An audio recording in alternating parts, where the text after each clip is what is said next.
Good morning. இன்னைக்கு நம்ம பார்க்க போறது டிடாக்ஸ் ஃபுட் பேட்ச பத்தி.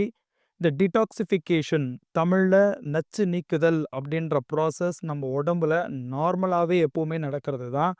தேவையில்லாத டாக்ஸின்ஸ், அந்த நச்சு பொருட்கள் எல்லாமே வெளியேத்துறது அப்படின்னு பார்த்தீங்கன்னா, யூரின் அண்ட் மோஷன் வழியாக மட்டும் இல்லாம, நம்ம தோல் மூலியமாகவும், ஸ்வெட் மூலியமாகவும், வேர்வை அந்த மாதிரியான விஷயங்கள்ல பொதுவாவே ஜென்ரலாவே வெளிய வந்துரும்.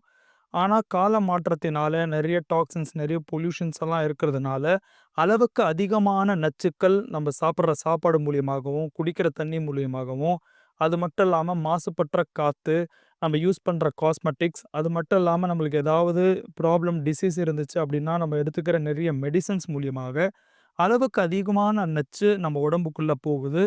ஜென்ரலாவே இது எல்லாத்தையுமே பொதுவா யூரின் அண்ட் மோஷன் மூலியமாக வெளியேத்த முடியாம, உடம்புல அங்கங்க இருக்கிற ஆர்கான்ஸ்ல வந்து அப்படியே தங்கிடும். அதனால பல பிரச்சனை உண்டாகுறதுக்கு நெறைய சான்சஸ் இருக்கு மை டியர் ஃபிரெண்ட்ஸ். அதாவது நம்ம வீட்ல டெய்லி பெருக்காம, கழுவாம அப்படியே யூஸ் பண்றதா எப்படி இருக்கும்? அப்படின்றத கொஞ்சம் யோசிச்சு பாருங்களேன். அந்த மாதிரி தான்.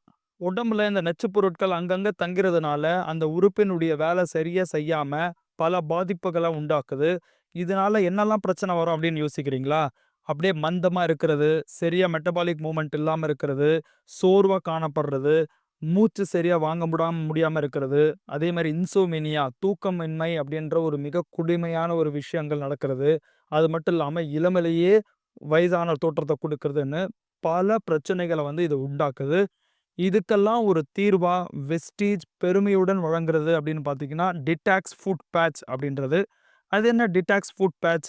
இது வந்து ஒரு அக்குபஞ்சர் ரெஃப்ளெக்ஸாலஜி முறையில ஒர்க் அவுட் ஆகுற ஒரு விஷயங்க. ரெஃப்ளெக்ஸாலஜி அப்படின்றது பண்டைய சீனர்களும், எகிப்தியர்களும் 1000 ஆண்டுகளுக்கு முன்னாடியே வந்து இது யூஸ் பண்ணாங்கன்றது நெறைய டாக்குமெண்டட் இருக்கு. இத ஜப்பானை சேர்ந்த ஒரு சயின்டிஸ்ட் ஃபுட் ரெஃப்ளெக்ஸாலஜி அப்படின்ற ஒரு மெத்தட்ல இந்த டிடாக்ஸ் ஃபுட் பேட்ச வந்து கண்டுபிடிச்சிருக்கிறாங்க. இந்த ரெஃப்ளெக்ஸாலஜி அப்படின்றது எந்த ஒரு மருந்து, மாத்திரை, ஆப்பரேஷன் எதுவுமே இல்லாம, அக்குபஞ்சர் பாயிண்ட்ஸ் உடம்புல இருக்கிற 360ற்கும் மேல இருக்கிற அக்குபஞ்சர் பாயிண்ட்ஸ தூண்டி விடுறதன் மூலியமாக குணப்படுத்துறது தான் இந்த டெக்னாலஜி. அதுல காலுடைய பாதத்த சீனர்கள் வந்து 2வது இதயம் அப்படின்னு வர்ணிக்கிறாங்க. காரணம் பிளட் சர்க்குலேஷன் பார்த்தீங்கன்னா, கால்ல வந்து தான் உடம்புல இருக்கிற எல்லா இடத்துக்கும் போகும். கால் பாதத்துல மட்டும் பார்த்தீங்கன்னா, 60ற்கும் மேல அக்குபஞ்சர் பாயிண்ட்ஸ் இருக்கு. இந்த இடத்துல ரத்தம் வந்து போகும்போது, இந்த ஃபுட் பேட்ச் நம்ம ஒட்டி இருக்கும்போது, அதுல இருக்கிற எல்லா டாக்ஸின்ஸும் உரியப்பட்டு, ஒரு நல்ல ஒரு புத்துணர்ச்சிய, ஒரு ரிஜெனரேஷன தர்றது தான் இந்த ஃபுட் பேட்ச்சினுடைய மிக முக்கிய ஒரு நோக்கமா இருக்கு. இத எப்போ யூஸ் பண்ணணும் அப்படின்னு கேட்டீங்கன்னா, அத நைட்ல நம்ம யூஸ் பண்றது தான் சால சிறந்தது. அதுக்கு மிக முக்கிய காரணம் நம்ம நைட்ல தான் ஒரு 6 மணி நேரத்திலிருந்து 8 மணி நேரம் வந்து நம்ம உடம்புக்கு ரெஸ்ட் குடுப்போம். அப்போ பாதத்த நல்லா கழுவிட்டு, அத தொடச்சுட்டு அதுல நம்ம ஒட்டிடணும். அதுல எப்படி இன்ஸ்ட்ரக்ஷன்ஸ் வந்து பாக்ஸ்ல குடுத்துருக்காங்கன்றத நல்லா படிச்சு பார்த்து, அத நம்ம கால்ல ஒட்டிட்டோம் அப்படின்னா, சாக்ஸ் கூட வந்து அதுக்கு மேல நம்ம வந்து போட்டுக்கலாம். அடுத்த நாள் காலையில எழுந்து நம்ம பார்க்கும்போது, அது கருப்பு கலரா மாறி இருக்கும். அதுதான் நம்ம உடம்புல இருக்கிற கழிவு வெளியேறதுக்கான ஒரு இண்டிகேட்டர். இது ஒரு தொடர்ந்து நம்ம ஒட்டும்போது 2வது நாள், 3வது நாள்ல ஃபுட் பேட்ச் எந்த கலர்ல வெள்ள கலர்ல இருக்கு இல்லையா? அதே மாரி இருந்துச்சு அப்டின்னா, உங்க உடம்புல இருக்கிற எல்லா கழிவும் வெளியேறிடுச்சு அப்டின்னு அர்த்தம். அதுக்கப்புறம் நம்ம யூஸ் பண்றத வந்து ஸ்டாப் பண்ணிடலாம். இத நம்ம தொடர்ந்து பயன்படுத்தும்போது, நம்ம உடம்ப ஒரு ஆரோக்கியமா நம்ம வச்சுக்க முடியும். நம்ம வீட்ல எப்படி டெய்லி நம்ம பெருக்கி, தொடச்சு ஒரு ஆரோக்கியமா வச்சுக்கிறோமோ, அதே மாரி தான் நம்ம உடம்புக்கும் கழிவ வந்து வெளியேத்துறது ரொம்ப ரொம்ப முக்கியம். எந்த ஒரு ட்ரீட்மெண்ட்க்கு போறதுக்கு முன்னாடியும் ஃபுட் பேட்ச நம்ம யூஸ் பண்ணோம் அப்டின்னா, அந்த மருந்தும் சரி, அந்த ஊட்டச்சத்தும் சரி, நம்ம உடம்புக்குள்ள போய் சேர்ந்து, நம்ம எதுக்காக அத யூஸ் பண்றோமோ, அந்த விஷயத்த நம்மளுக்கு வந்து நல்லா தான் குடுக்கும். ஸோ எல்லாருமே ஃபுட் பேட்ச வந்து யூஸ் பண்ணுங்க. Wish you wealth. Thank you my dear friends. என்னோட பேர் ஏழுமலை. பொன்புதபுரம் கிராமம். எங்க அம்மா பேர் நீலாவதி. அவங்க ஒரு மாசத்துக்கு முன்னாடி எழுந்திருக்க முடியாத நிலைமையில இருந்தாங்க. கிட்னி ஃபெயிலியர்ன்ட்டு டயாலிசிஸ் பண்ணணும்னு சொன்னாங்க. ஆனா, எங்களுக்கு பண்றதுக்கு அதில உடன்பாடு இல்ல. எவ்வளோ நாள் இருறாங்க இருக்கட்டும் அப்படின்ட்டு நாங்க வீட்டுக்கு கூட்டின்னு வந்துட்டோம். அதுக்கப்புறம் மெடிசின், மாத்திரைலாம் குடுத்துருந்தோம். சுத்தமா எந்த மருந்தும் வேலை செய்யல. அதுக்கப்புறம் ஏழுமலை அப்படின்றவரு ஃபுட் பேட்ச் எடுத்துன்னு வந்து குடுத்தாரு. அத ஃபர்ஸ்ட்டு ஒரு 3 நாள் போதும். அதுக்கப்புறம் கொஞ்சம் இம்ப்ரூவ்மெண்ட் தெரிஞ்சது. அதுக்கப்புறம் திரும்பவும் 2வது ஒரு பேட்ச் எடுத்துன்னு வந்து இருக்காரு. அதில 3 நாளைக்கு ட்ரை பண்ணோம். இப்போ அந்த 6 நாள் முடிஞ்ச பிறகு சாப்பாடு 6, 7வது நாள்ல சாப்பிட முடியாம சுத்தமா படுத்த படுக்கையா இருந்தாங்க. அதுக்கப்புறம் சாப்பிடுற அளவுக்கு கொஞ்சம் கஞ்சி தண்ணி குடுத்தோம்னா, சாப்பிடுற அளவுக்கு கொஞ்சம் ரெக்கவர் ஆனாங்க. அதுக்கப்புறம் கொஞ்சம் கொஞ்சமா சில மெடிசின்லாம் அத கொஞ்சம் கூட ஆட் பண்ணி சில மாத்திரை மெடிசின்லாம் வந்து தயாரிச்சு, அப்புறம் சில ஐடியாலாம் குடுத்தாரு. இயற்கை உணவா இந்த கஞ்சி, கூழ்லாம் குடுத்துருந்தீங்க அப்படின்னு. அதெல்லாம் குடுத்துன்னே வந்தோம். அதுக்கப்புறம் படிப்படியா நல்லா குணமாயி யூரின்லாம் ஆட்டோமேட்டிக்கா டியூப் வழியா போயிருந்தாங்க. அதுக்கப்புறம் டியூப் எடுக்கிற அளவுக்கு வந்து ஆவிய எழுதிட்டு போற அளவுக்கு இருந்தேன். அதுக்கப்புறம் அ பிளட் செக் பண்ணி பார்த்ததுல கிரியேட்டினின் லெவல் முதல்ல அந்த ஃபுட் பேட்ச் வைக்கிறதுக்கு முன்னாடி வந்து 12, 13 இருந்துக்கு. அதுக்கப்புறம் ஒரு 3 நாள் வச்சு பார்த்துட்டேன். அதுக்கப்புறம் கிரியேட்டினினால பிளட் செக் பண்ண பார்த்ததுல 6க்கு வந்துருச்சு. 6 பாயிண்ட் குறைவாயிடுச்சு. அதுக்கப்புறம் திரும்ப 3 இது பேட்ச் திரும்ப ட்ரை பண்ணதுல 3, 4 அந்த ரேஞ்சுக்கு ஆயிட்டு, இப்போ ஓரளவுக்கு கிரியேட்டின் அளவே 2 இல்ல 3 ரேஞ்சுக்கு வந்துட்டு, யூரினும் நார்மலா போடாம எழுந்தே உட்காந்துருந்துருக்காங்க. நீங்களே பார்க்கலாம். ஃபர்ஸ்ட்டு படுத்த படுக்கையா இருந்தவங்க, எழுந்திருக்க முடியாம இருந்தவங்க, இப்போ அந்த பேட்ச் வச்சதுனால நல்லாவே இருக்காங்க. இப்போ ஆரோக்கியமாவும் இருந்தாங்க. ரொம்ப தேங்க்ஸ். சார் வணக்கங்க சார். சார் அம்மாக்கு வந்து இப்போ 80 ப்ளஸ் ஆகுதுங்க.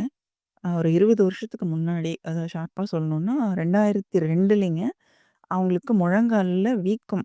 அவங்களால நடக்க முடியல. ஸோ வீக்கம் இருந்துச்சுங்க. ரொம்ப பெயினா இருக்கு அப்படின்னு சொல்லிட்டு, கோயம்புத்தூர்ல ஒரு ஆர்த்தோ டாக்டர் கிட்ட போய் காமிச்சாங்கங்க. ஸோ அவங்க போகும்போது நடந்து தான் போனாங்கங்க சார். அங்க போனோனே ஒரு இன்ஜெக்ட் பண்ணி எடுத்தாங்க. ஃப்ளூயிட வந்து இன்ஜெக்ட் பண்ணி எடுத்தாங்கங்க சார். இன்ஜெக்ட் பண்ணி எடுத்துட்டு அவங்க திருப்பி வரும்போது பார்த்தா, அவங்கள வீல் சேர்ல தான் வந்து கூட்டிட்டு வந்தோம் வீட்டுக்கு. ஸோ அந்த மாதிரி வந்துட்டும் அவங்களால ஒரு கால அசைக்க கூட முடியலைங்க. அந்த மாதிரி ச சரியான ஒரு பெயினுங்க. ஸோ ஒரு 2 மாசம் போல பெட்லயே தான் இருந்தாங்கங்க. அப்போ வந்து ஃபிசியோதெரபி குடுத்து தான் அவங்க வந்து நடக்கவே ஆரம்பிச்சாங்கங்க சார். அந்த ஒரு ஒரு ஸ்டெப்பு வைக்கிறதுங்கிறதே ஒரு பெரிய விஷயமா இருந்துச்சுங்க. அந்த பெயின் எப்படியே இருந்துட்டே தான் இருந்துச்சுங்க. பட் மேனேஜ் பண்ணி நடந்துட்டுருந்தாங்க. அந்த முழங்காலுக்கு மட்டும் நைட்டு படுக்கும்போது அந்த பென்கேன்னு சொல்ற ஒரு ஆயின்மென்ட்டு அத அப்ளை பண்ணிட்டு அதுக்கப்புறம் தான் தூங்குவாங்க. அ அது அப்படி தூங்கும்போது தான் அவங்களால தூங்க முடியுங்கங்க. இது வந்து ரெகுலரா நடந்துட்டு இருக்குதுங்க. அந்த அந்த வெந்தயம் வந்துட்டு அமேசான்ல தான் வந்து ஆர்டர் பண்ணி வாங்கணுங்க சார். ஸோ அந்த மாதிரி வாங்கி அத அப்ளை பண்ணி இப்படியே தான் போயிட்டு இருந்ததுங்க. அப்புறம் இப்ப தான் நம்ம வெஸ்டிஜோடைய ஃபுட் பேட்ச் வந்து ஒரு நாள் வந்து ட்ரை பண்ணலாம் அப்படின்னு சொல்லி ட்ரை பண்ணுனேங்க. ட்ரை பண்ணி ஃபர்ஸ்ட் டே வந்து ஒரு அந்த பேட்ச் வந்து ஒட்டி விட்டேனுங்க. ஒட்டி விட்டோனயே, அன்னைக்கே வந்து என்னன்னாங்க, சரி இதுதான் ஒட்டுறேன். அவங்களுக்கு அது மேல ஒரு எப்படியோ ஒரு நம்பிக்கை வந்திருக்குதுங்க. சரி ஓகே இது எனக்கு ஆயின்மென்ட் போடாம படுத்து பார்க்குறேன் அப்படின்னு சொல்லிட்டு படுத்தாங்கங்க. அப்புறம் அடுத்த நாள் வந்துட்டு 2ண்ட் டேயும் ஒட்டி விட்டேங்க. 2ண்ட் டேயும் ஒட்டி விட்டேன். அப்ப அன்னைக்கு அவங்க ஆயின்மென்ட் போட்டுக்கலைங்கங்க. அப்புறம் 3ர்ட் டே தான் நான் கேட்குறேன், "எப்படி இருக்குங்கம்மா?" அப்படின்னு சொல்லி கேட்டா, "வலி இன்னைக்கு எனக்கு சுத்தமா இல்லம்மா. தேவல" அப்படின்னாங்க. "எனக்கு இப்ப வலி தேவல." அப்படிங்கவும் எனக்கு கொஞ்சம் ஓகே அப்படின்னு சொல்லி இருந்துச்சுங்க. அதுக்கப்புறமேட்டு தான் மறுபடியும் 3ர்ட் டே, 4த் டே, 5த் டே எல்லாம் கன்டினியூவா ஒரு 5 டேஸ் ஒட்டுனதுக்கப்புறம், அவங்களுக்கு கம்ப்ளீட்டா வலி வந்து, "இல்லைங்க சார், அவங்களுக்கு வந்து வலி இல்லம்மா. எனக்கு ஆயின்மென்ட் வேண்டாம்." அப்படின்னு சொல்லி, அதுக்கப்புறம் அவங்க ஆயின்மென்ட்டே போடுறது இல்லைங்க சார்.